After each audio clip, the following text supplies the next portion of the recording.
Welcome back to this session of Guidestone University. Today we're going to be looking at 4 signs that your leadership isn't working. You know, I get people all the time who ask me, how do I know if it's my leadership that's not working or if there's trouble with other people? And one of the ways that I answer that is I always try to take responsibility, especially for things that I don't know whose responsibility is or I don't know who's at fault. I always try to take responsibility for it. If I take responsibility and I make corrective action and things still don't improve, then it allows me to look at other people or at other opportunities to make changes in processes or people or things. And so when I think about, and when I've had the question at various times throughout my career and various types and sizes of organizations, I've regularly come back to 4 areas that I ask myself, is it my leadership that's the problem? Am I bringing unhealthy behaviors into the workplace? Is it me that is contributing to the problem, or are there other things? And so I'll usually real quickly run down through these 4 things to kind of evaluate myself, evaluate how I'm doing in my leadership. The first one is self-preservation. And especially when things are going badly, we start building a fort around ourselves or doing things to protect ourselves. I read a quote one time that the things that we do to protect ourselves are the very things that end up thwarting our vision and thwarting our influence. We think that we're protecting ourselves or we're protecting our team or we're protecting our department, when in actuality, what it appears like to other people is that we're just interested in ourselves, or we're only interested in our silo, our department. And so in self-preservation mode, we start looking out for ourselves, we start looking out for our own interest instead of serving and supporting other people.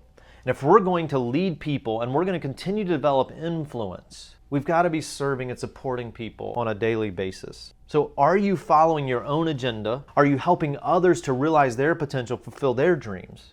See, when self-preservation is present, then leaders like you and me resort to manipulation. And sometimes it's subtle, but sometimes these things can be very blatant. Either way, when we resort to manipulation, relationships and organizations and teams and people suffer, because nobody is interested in following somebody who's in it just for themselves. I was in an organization a number of years ago, and I was in a room with the president of the organization, a vice president of the organization, and we were trying to move forward some things. They had a very aggressive vision for growth, and they had asked my team to make some significant changes, both to people, personnel, processes, and to move some things forward. And we had done a significant amount of work already. We had generated millions of dollars in additional revenue, in additional net revenue. Things were really turning around. I mean, the finance office was telling us, hey, I don't know what you're doing, but keep doing it. You're making a difference for everybody in the organization. But there was some negative feedback. And people were concerned that, man, we didn't realize it was going to involve all this work, and it's uncomfortable for us, and all those things. I mean, you've been there. And we're sitting in the room, and the president said to me, he said, hey, we've got to make these changes. I don't care what else we do, but we've got to make these changes. And I said to him, if we make those changes, this is what's going to happen. The growth will stop. The team morale is going to suffer. If we make those changes, it's going to have an adverse effect, not just on the work that we're doing, but on the entire organization. And here's what he said. I understand what you're saying, and I don't know if that's true, but I'm just trying to survive a presidency here. Now, here was this president of the organization, relatively new president in the first year of his presidency at the organization, who just let me and this other person who's having the conversation with him know that he was more interested in self-preservation and being around for a while than he was in what was best for the organization as a whole. So self-preservation, key warning sign that our leadership isn't working. The rest of that story is they went ahead and made the changes. In about 6 months, I was no longer with the organization. We didn't renew my contract. I moved on to another organization. Within 2 years, revenue had dropped millions of dollars because of that decision. When we're focused more on self-preservation, it's not going to work, and it's a warning sign that it's our leadership that's the problem. So the key question to ask is, why am I doing this? Why do I want it so bad? So whatever it is that we're working on, if it's a key project, if it's a vision for an organization or initiative, if it's something that you're trying to help an individual with, whatever it is, what is my motivation? Is it self-preservation, or is it serving and supporting other people? Number two warning sign that it's my leadership that's a problem, my leadership's not working, is unhealthy behaviors. Several years ago, a friend of mine introduced me to really a way to evaluate my own health. Let me tell you what I mean about health. What I'm referring to is really has four components to my health. I think about physical health. I think about intellectual or mental health. I think about spiritual health. For some of you, faith is a big part of your work, your life. And so for me, it is a core element of my life. It's a big deal to me. And so I think about my spiritual health. And number four, my emotional health. Now, a lot of the times we realize that there's a problem when we feel bad or we're tired, we're overwhelmed, we get frustrated, maybe even depressed if it goes on long enough. But we feel it before we actually realize what the problem is in one of the other areas. So the emotional is really kind of the trigger that says, hey, it's the warning sign, it's the light on your dashboard of your automobile that says, hey, there's something wrong. We've got to give attention to some area. And so just real quickly, I want to run you through four gauges. There are four gauges that I learned from Bill Hybels. He's been teaching for over 20 years. And it really helped me to address this warning sign, unhealthy behaviors. There are unhealthy behaviors that I am taking into the workplace or that I'm bringing home with me, that I'm living out in the community, that are hurting my influence and that are hurting my ability to lead people. So number one, physical. And I asked myself, in fact, we're going to do a whole session on this and we'll link to it in this session as well. But as we think about physical health, what am I eating? What am I drinking? Am I working out? How is my energy and focus? How am I doing physically? Am I showing up to work tired? Am I bringing my frustration into my team? You have people on your team or you have people that you've worked with in the past who are continually bringing up their baggage into the workplace. And so you spend a significant portion of your time and energy trying to help them just overcome the things that they're facing at home and at work, and you don't even get to the work that you're trying to do, and you're wasting a lot of time and energy in those areas. Number two, intellectual or mental health. What are the things that I'm putting into my mind? What am I reading? What am I watching? Who are the people that I'm allowing to speak into my life, to speak into my vision, to speak into my leadership? Who am I allowing to influence me? Are they good moral, ethical things? Are they things that are detrimental to my mind and to my mental capacity? What are those things that I'm doing? Are they helping me be healthy? Spiritual. Am I attending church? Am I helping people, again, with moral or ethical things? Am I leading right? Am I genuinely interested in caring for and helping other people? Are those things guided by some moral compass that's helping me to lead and to live in a healthy way? And the number four is the most interesting thing. I mentioned that number four, or the emotional gauge, is the area where we normally notice that there's a problem. Emotional. And it usually lets us know, again, I'm frustrated or I'm depressed or I don't feel good. I'm just in a funk. I don't feel like getting out of bed, or I don't feel like going to work, or I don't feel like facing these people, or I don't feel like going into this meeting. There's all these things that happen. And the emotional usually is a byproduct of how we're doing in the other three gauges. So there's nothing that we can do to say, for example, for me to say to myself, Michael, feel better. That doesn't change things for me.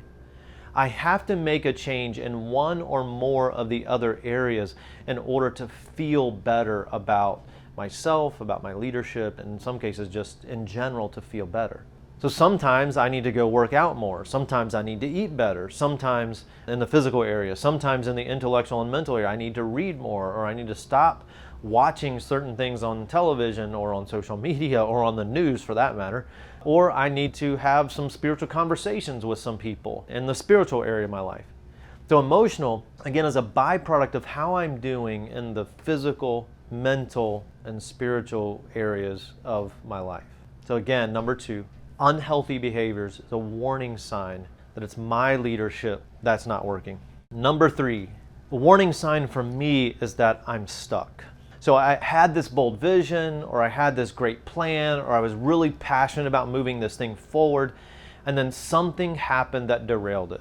Maybe it was negative feedback. Maybe I started moving forward and it was harder than I thought. But there's all kinds of things, all kinds of reasons that keep us from moving things forward. I remember years ago when we first had the vision for developing the leadership work that we're doing today, simple leadership. We had a vision for developing a retreat center, which would kind of become the core of everything that we do, the core tool for everything that we do. Somebody said to me, at the time I was working in executive leadership. I'd done that for a number of years in organizations. They said to me, Mike, I don't think you need to go take another job. I don't think you need to work for somebody else. You really need to focus on moving this thing forward.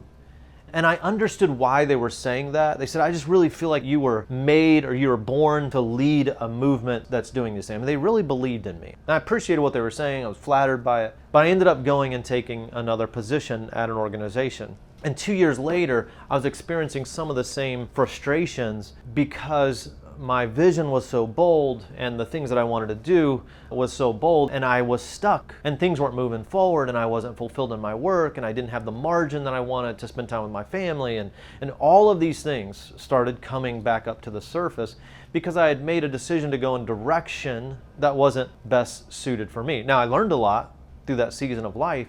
I found myself at a place that I was stuck. So I was doing great and then I wasn't. So I had to ask myself, what happened and how can I get back on track? And so a warning sign that your leadership isn't working is that you're stuck, or your team is stuck, or your department, the area that you lead, is stuck. And so the question becomes, what one step can I take today to get back on track and to make progress? No matter how small, what's one thing that I can do to get back on track and to make progress? Then number 4, I call sign language. Here's the thought. In fact, the question is, does your team or the people that you work most closely with, do they feel like you are not listening to them?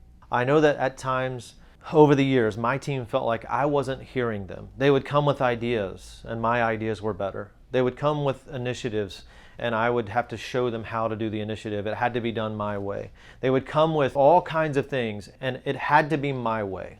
I wasn't listening.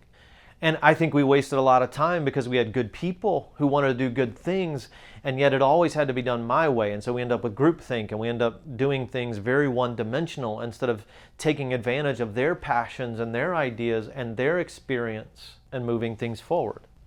So, are you listening to the people who are closest to you? Here's the thing. When we think about the warning sign that I call sign language, are you listening? In fact, none of us is in a place to really answer that question objectively. We almost have to go to those people and say, hey, do you feel like I heard what you said? Let me tell you what I think what you said, and you tell me if I have this right. Or do you feel like I hear you when you bring things to me? So the question for us becomes, warning sign number 4, does my team or the people that I work most closely with, do they know I'm listening?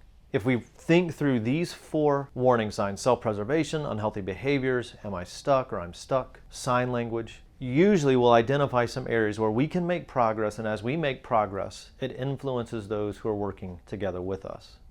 So here's what I want you to do. Go through the questions that we ask for each one of these 4 areas and think about, is it my leadership or my behaviors that are causing my leadership to not work? Is it my behaviors that has me stuck, that has us at the place that we are where we're struggling to move forward? And then I want you to list any other warning signs that you would like to add. Maybe they're warning signs that you've learned or you've discovered. And then share those with somebody else today. Okay? We'll see you in the next session.